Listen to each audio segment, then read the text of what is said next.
আসসালামু আলাইকুম। আমি কল্পনা বৃষ্টি। মম কল্পনা কিচেনে আপনাদের স্বাগত। আশা করি আল্লাহর অশেষ মেহেরবানিতে আপনারা সবাই অনেক ভালো আছেন। আলহামদুলিল্লাহ, আমিও আল্লাহর অশেষ কৃপায় অনেক ভালো আছি।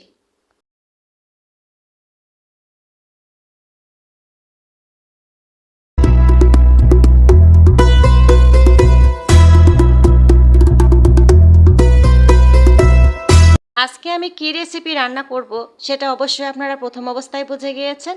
হ্যাঁ বন্ধুরা, আজকে আমি রান্না করব সর্ষে বাটা দিয়ে বাটা মাছ।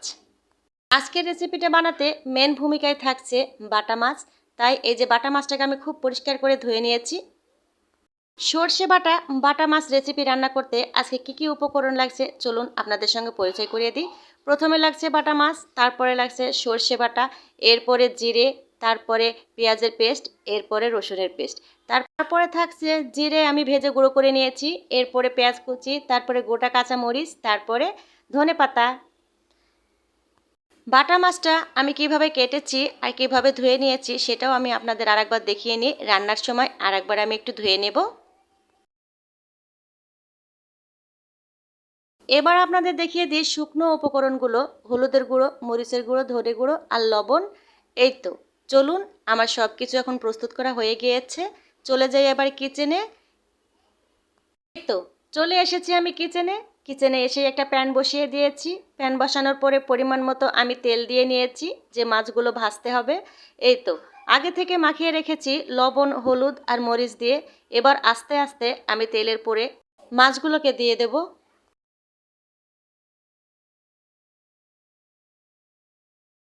একে একে আমি তিনটা মাছই সুন্দরভাবে দিয়ে দেব। আমাদের বাসায় সদস্য সংখ্যা 2 জন, তাই আমি তিনটা মাছই দিয়েছি। এ পর্যায়ে এসে অপর পিঠটা একটু ভাজা হয়ে গেলে আমি একে একে তিনটা মাছই সুন্দরভাবে উল্টিয়ে দেব। একটু আস্তে আস্তে উল্টাবো যেন ভেঙে না যায়। আমার ঘরে প্রতিদিন যেটা রান্না হয় সেটাই আমি আপনাদের রান্না করে দেখানোর চেষ্টা করব। একেবারে স্পেশাল বা ট্র্যাডিশনাল এ সমস্ত কিছু যে আমরা খাই তা কিন্তু কিছুই না। যেটাই আমি খাই সেটাই আমি আপনাদের কাছে তুলে ধরার চেষ্টা করব। প্লিজ অবশ্যই আপনারা এটা দেখবেন। এ পর্যায়ে এসে আবার একবার উল্টিয়ে দেব। এই তো মাছগুলো ভাজা হয়ে গিয়েছে, সুন্দরভাবে এপাশ ওপাশ ভেজে নিয়েছি। এবার আমি মাছগুলো সুন্দর করে উঠিয়ে নেব। এ পর্যায়ে এসে আপনাদের কাছে কিছু চাইবার পালা। আমার এই ভিডিওটি যদি ভালো লেগে থাকে তবে অবশ্যই একটা লাইক দেবেন আর একটা সাবস্ক্রাইব করে আমার পাশে থাকবেন। মাছটা ভেজে উঠিয়ে নিয়েছি। এ পর্যায়ে এসে আবার একটু তেল দিয়ে নিয়েছি। তিনটা মাছ আমার ভুনা করতে যতটুকু লাগবে ঠিক সেই পরিমাণ তেল দিয়ে নিয়েছি। এবার পেঁয়াজটা দিয়ে দিয়েছি। পেঁয়াজটা দেওয়ার পরে ভালোভাবে সুন্দর করে ভেজে নিয়ে বাদামি কালার হয়ে আসলে এ পর্যায়ে আমি পর্যায়ে এসে বাটা মশলাগুলো দিয়ে দেব। তাই প্রথম আমি ভর্তি করে 1 চামচ পেঁয়াজের পেস্ট দিয়ে দিয়েছি, তারপরে দিয়ে দিয়েছি 1 চামচ রসুনের পেস্ট, এরপরে দিয়ে দেব 1 চামচ জিরে পেস্ট।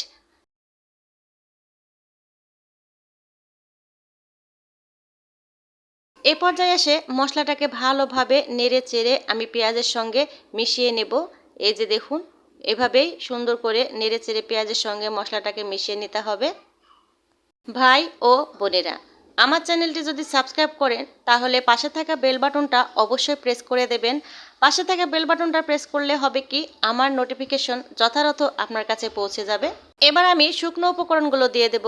এই চামচ আমি মাপ করে নিয়েছি, ঠিক এই চামচের মোতাবেক আমি শুকনো উপকরণগুলো দিয়ে দেব। প্রথমে দিয়ে দিয়েছি 1 চামচ লবণ, তারপরে দিয়ে দিয়েছি 1 চামচ মরিচের গুঁড়ো, এরপরে দিয়ে দেব 1 চামচ হলুদের গুঁড়ো, 1 চামচের একটু কমই দিয়ে দিয়েছি, তারপরে দিয়ে দেব হাফ চামচ মতো ধনে গুঁড়ো। শুকনো গুঁড়ো মশলাগুলো দেওয়ার পরে ভালোভাবে আবার আমি এই মশলাগুলো একসঙ্গে মিশিয়ে নেব। সুন্দর করে সব কিছুর ভিতরে মিশিয়ে নিতে হবে মশলাগুলো। একটু পানি লাগবে, তাই সামান্য পরিমাণে একটু পানি দিয়ে নেব যেন মশলাগুলো একসঙ্গে সুন্দরভাবে কষানো হয়।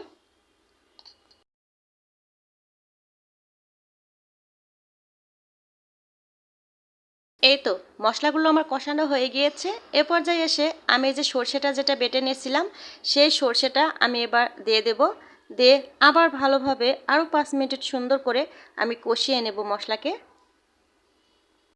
আমি বারবার বলবো, যত মশলা সুন্দরভাবে আস্তে আস্তে কষানো হবে ততই প্রতিটা মাছেরই তরকার খেতে অনেক স্বাদ লাগবে এবং মিষ্টি মিষ্টি একটা টেস্ট আসবে। এই যে দেখুন কিভাবে শুকনোভাবে আমি সুন্দর করে মশলাটাকে কষিয়ে নিয়েছি। এ পর্যায়ে এসে আমি 3টা মাছে যতটুকু পরিমাণ পানি লাগবে ঠিক সেই পরিমাণই পানি দিয়ে নিয়েছি। এই সমস্ত রান্না সবাই পারে, তারপরেও আমি যেভাবে রান্না করি ঠিক সেটাই আমি আপনাদের দেখানোর চেষ্টা করলাম। পানিটা দেওয়ার পরে 2 মিনিট মতো ঢাকনা দিয়ে ঢেকে দিতে হবে পানিটা ফোটানোর জন্য। মশলার পানিটা যখন ফুটে আসবে সেই মুহূর্তে আবার একটু ভালোভাবে নাড়াচাড়া করে প্রত্যেকটি মশলা ভালোভাবে মিশিয়ে দিতে হবে। এই তো ঝোলটা ফুটে এসেছে।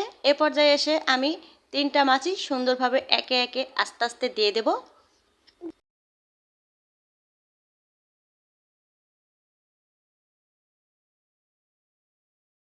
মাছগুলো দেওয়ার পরে আবার আমি ঢাকনা দিয়ে ঢেকে দেব যেন ভালোভাবে মাছটা সেদ্ধ হয়ে যায়।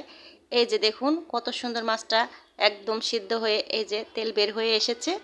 ঠিক এ পর্যায়ে আবার একটু ভালোভাবে নাড়াচাড়া করে মশলাগুলোকে মিশিয়ে দিতে হবে। মশলাটা মিশানো হয়ে গেলে এ পর্যায়ে এসে 3 থেকে 4টা আমি কাঁচামরিচ দিয়ে দেব। কাঁচামরিচটা শুধু ফ্লেভারের জন্যই আমি দিয়ে থাকি, কাঁচামরিচের ফ্লেভার মাছের সাথে খুবই যায়। এ পর্যায়ে এসে এই যে ধনেপাতাটা ছিটিয়ে দেব। ধনেপাতাটা ছিটিয়ে দেওয়ার পরে আবার একটু ভালোভাবে নাড়াচাড়া করে নিতে হবে।